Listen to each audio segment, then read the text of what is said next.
Hi everyone, my name is Eldon Choi and I just finished my sophomore year of college at Syracuse University.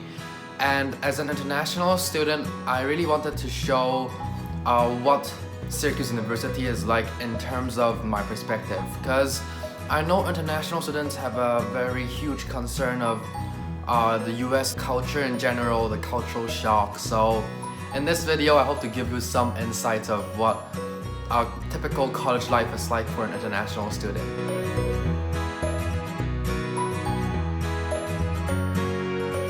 So this area reminds me a lot of what it's called ROTC.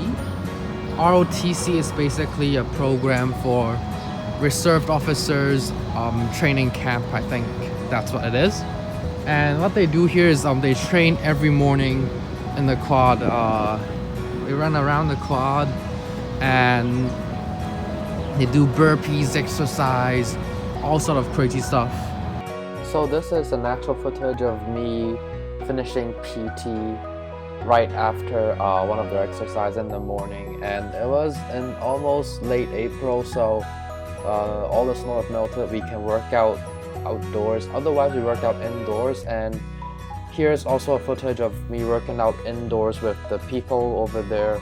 And as international students, you're not allowed to join the ROTC program. So the school also have a 2-credit class for you to take ROTC as an elective or just a hobby, side hobby for you to take class with actual ROTC students.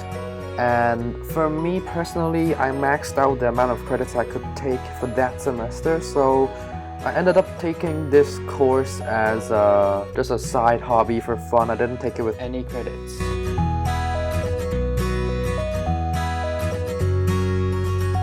I'm in the quad right now. I don't usually hang out in the quad because I have a pretty busy schedule.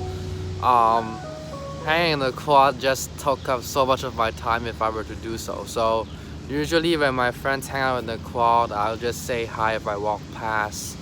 But since this semester most of my classes are in Whitman, I don't even have time to walk past the quad. So I definitely miss the quad. I hang out a couple times in my freshman year, and being able to hang out here is pretty awesome.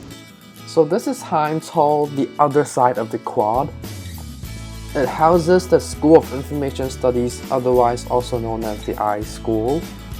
And this is where I study for the most of my freshman year and my first half of my sophomore year. Now let's go inside and have a look what it's like to study in Syracuse University's I School.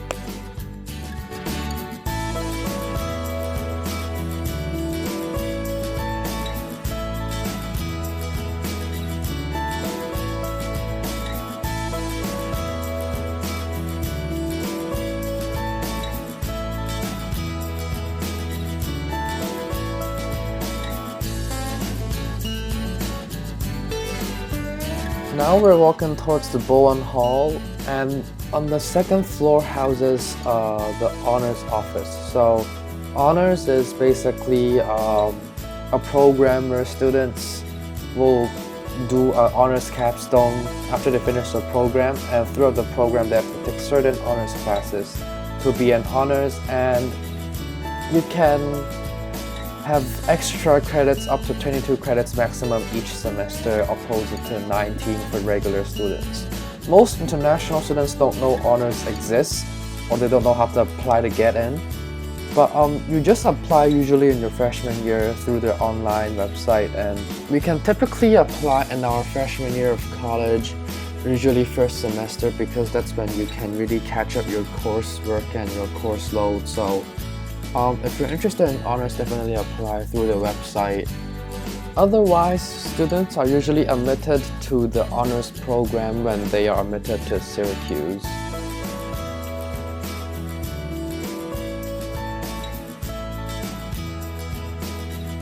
So now let's move on to a typical day of my life in Syracuse.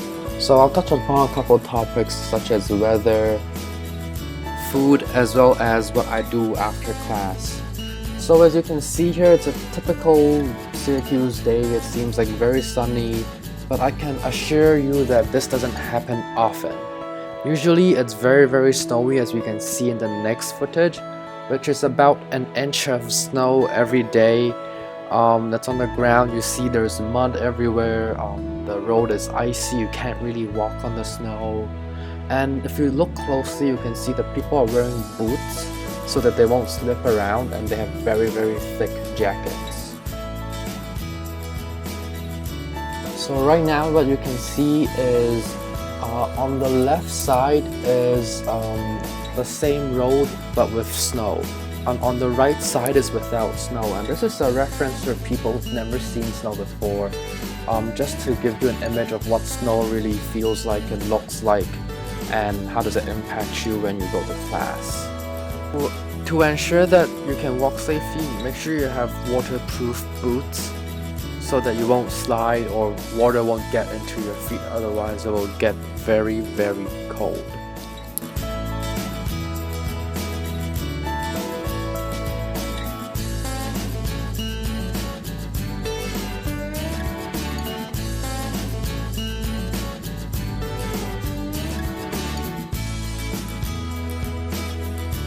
So now let's talk about food. The moment when I saw all the kinds of food that's available on campus, I was truly astonished by the amount of choices that you have. There's 20-something kinds of cereal every day, every meal, and there's different types of bagels, bread, and despite there's only egg and bacon and some sort of potato for breakfast, there's unlimited kinds of soft drinks available. I mean, all from Pepsi, because it's a Pepsi school, and you can have as many soft drinks as you want every day. And other than soft drinks, there's also different types of food, cuisine every day for your choice. That's why I'm really satisfied when I see all these options available in my dining hall. Personally, I don't really have an issue with dining hall foods because there are so many options available on campus. But some of my friends, they're just not used to dining hall foods, and it's very understandable because as an Asian, I eat Chinese food a lot, and I have to say the dining hall doesn't really prepare that much of Chinese food diversity, but in terms of fast food and soft drinks, ice cream, there's plenty available.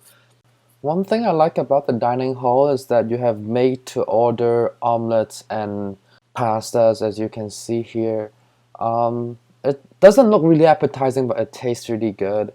And there's also kosher area, as well as gluten-free options for people who have dietary restrictions.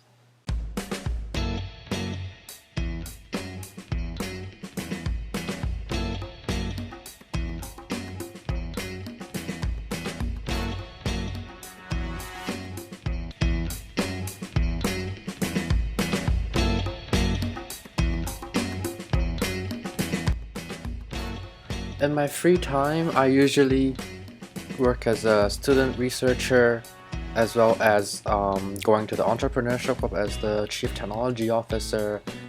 And I also work at the IT help desk as a student consultant, so that when people with Wi-Fi issues, computer issues will come in and I'll help them out. I also work out in my own time because I think working out is very important for your health, and after a very long day you just want to relax. And going to the gym, I think it's one of the best ways for you to just put everything out of your mind and just work out your muscles and just relax for the day.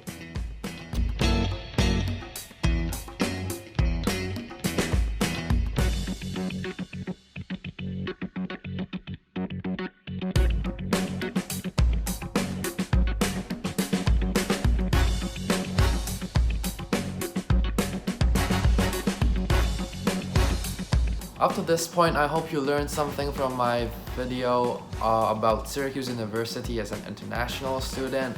It's my first time making this type of video, so if there's anything you want me to improve or any suggestions, feel free to comment down below. I'll really appreciate your suggestions.